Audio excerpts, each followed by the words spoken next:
The World Health Organization cites social stigma surrounding HIV and AIDS as one of the biggest obstacles to controlling the epidemic. Fear of social stigma and discrimination are still the main reasons why people are reluctant to be tested for HIV, to disclose their HIV status, or to take antiviral drugs. That's especially true in much of the developing world. Even though progress is being made in destigmatizing the disease, for my next guest, the stakes are still too high. Robin Smalley is the co-founder and international director of Cape Town-based Mothers to Mothers. The NGO provides education, support, and much-needed medical attention to pregnant women and new mothers living with HIV and AIDS. Scott McPherson is one of the founders of the Stigma Project, a Los Angeles-based organization that works to eliminate the stigma surrounding HIV and AIDS with the hope of creating an HIV-neutral world. And Robin and Scott, welcome to Full Frame. You know, the interesting thing about HIV, AIDS, is that having to deal with that is tough stuff. I mean, it's tough stuff. And then this other layer of, you know, the pounding of having to deal with the stigma piece of it, which is another emotional piece. And emotionally, you're dealing with this disease. And I know both of you know firsthand with various communities what that's like.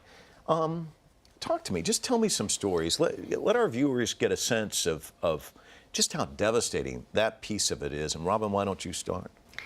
Well, you know, I'll tell you, the thing that hit me the most when I started with this work, I was just so angry.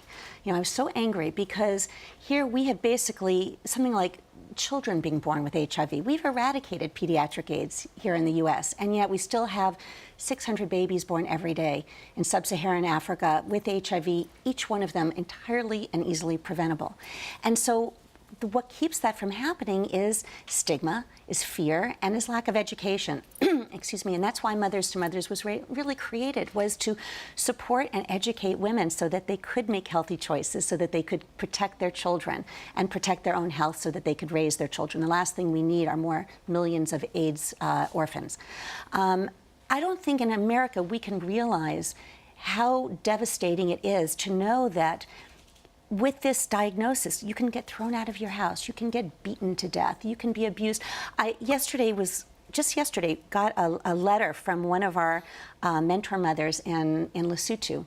And I just read this yesterday. I was weeping. She couldn't get to a clinic. She was thrown out of her house when she was diagnosed. She lived an hour and a half from the closest clinic.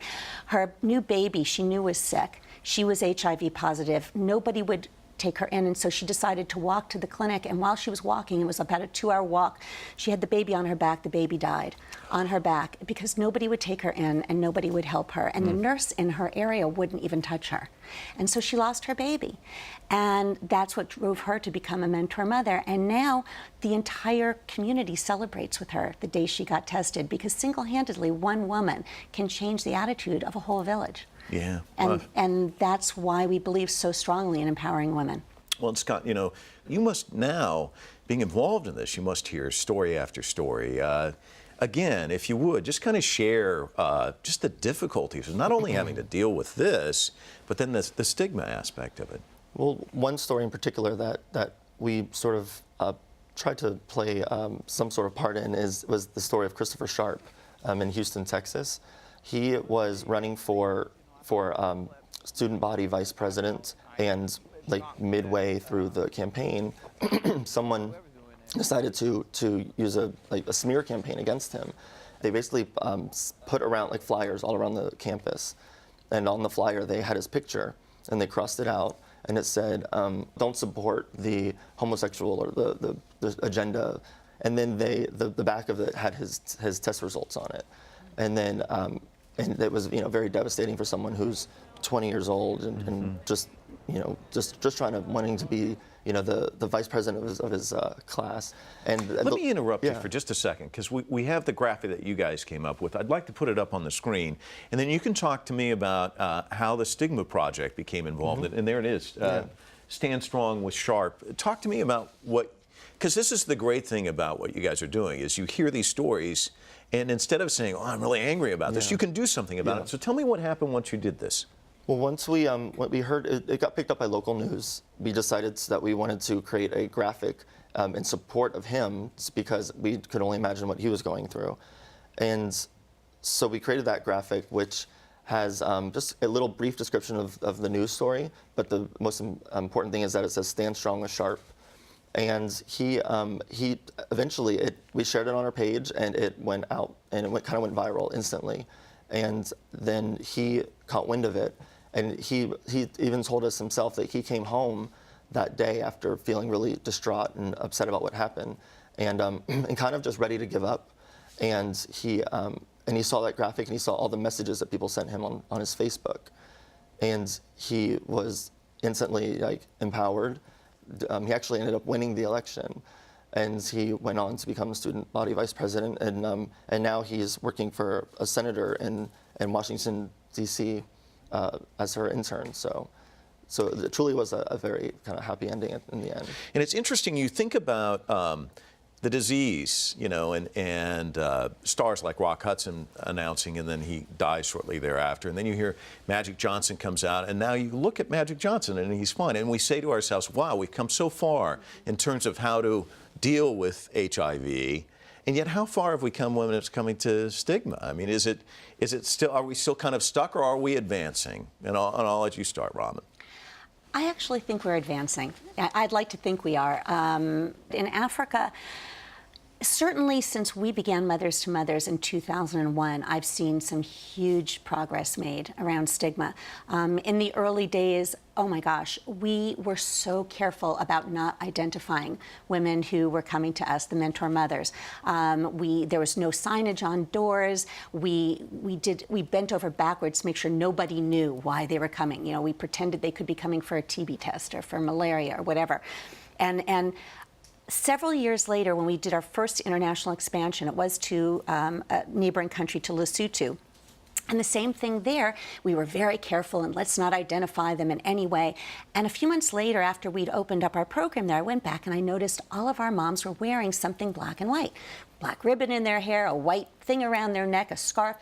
And I said, what's going on? Well, they had decided, they were so proud of being mentor mothers that they adopted a uniform. And since they didn't have two suns to rub together, they would get what they could, a scrap, a rag, or whatever that was black and white. And I was sort of blown away because it still took a huge amount of courage. But the fact is that if we could make them proud, and make them feel valuable and employ them as we were doing, it gave them esteem, and that led to them saying, you know what, it's worth it to speak out. And the more they spoke out, the more they were fighting stigma. And what's interesting about your organization is you use the word provocative or provoke. And we've got some of your images. Talk to me about how you try and change the conversation, or how you try and poke society in a sense. And we'll take a look at some of them, and we can get maybe you can talk to us. Here's one right here. This one went viral, I think, globally too, didn't it? Yeah, these are our cheat sheets, as we call them, and they just they allow for people who may not deal with people living with HIV on a daily basis, or they may not know that many people with HIV, that they can use these to basically learn how to talk about it in a way that's not stigmatizing. And so one of them, our most viral, was the HIV versus AIDS graphic, which was translated into quite a few languages, both of them more. I mean, we actually had organizations in China translate it and recreate it into traditional Chinese. And then we've had, it's been in Arabic and Dutch and Spanish, and so it's kind of surreal to see the effects that these have had, but they certainly are most shared on Facebook too. And so you're talking about social media. You and I come from traditional media, and we'd like to show a video clip that you have, which I think is just fantastic. It really kind of encapsulates this kind of empowerment aspect that you were talking about. So let's watch that, and then I'd like both of you to react to it. It was the worst day of my life. It was like the world was giving up on me. When I found out that I was HIV positive, everything just went blank. Thanks to Mothers, my baby was HIV negative. I went out of that clinic crying. It was the tears of joy. I am HIV positive. I'm living with the virus, but I'm healthy enough to take care of myself, to take care of my children. And now I'm pregnant again. I'm taking my medication the right way, each and every day. My baby will be HIV negative.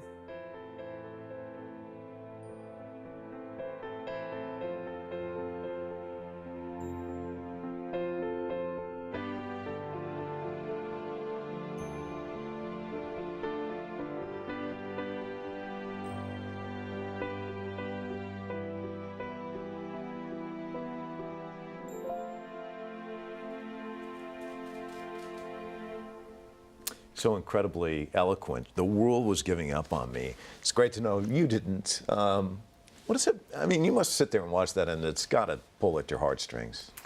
I always get a little weepy whenever I spend any time talking to our mothers. And first I want to say that's Denise. Denise lives just outside Cape Town, and she has had a very healthy baby boy. So that's the end of that story, about 6 weeks ago. So it's a very happy ending for Denise. I do get moved because the mentor mothers, as I say, they each have an incredibly powerful story to tell. They've each been through so much, and they each, find themselves through the process of becoming mentor mothers. These are women, many of our mentor mothers have a second, third, fourth grade education. They're considered unemployable. When they're diagnosed, they're abandoned by their families, they're abandoned by society, by their community.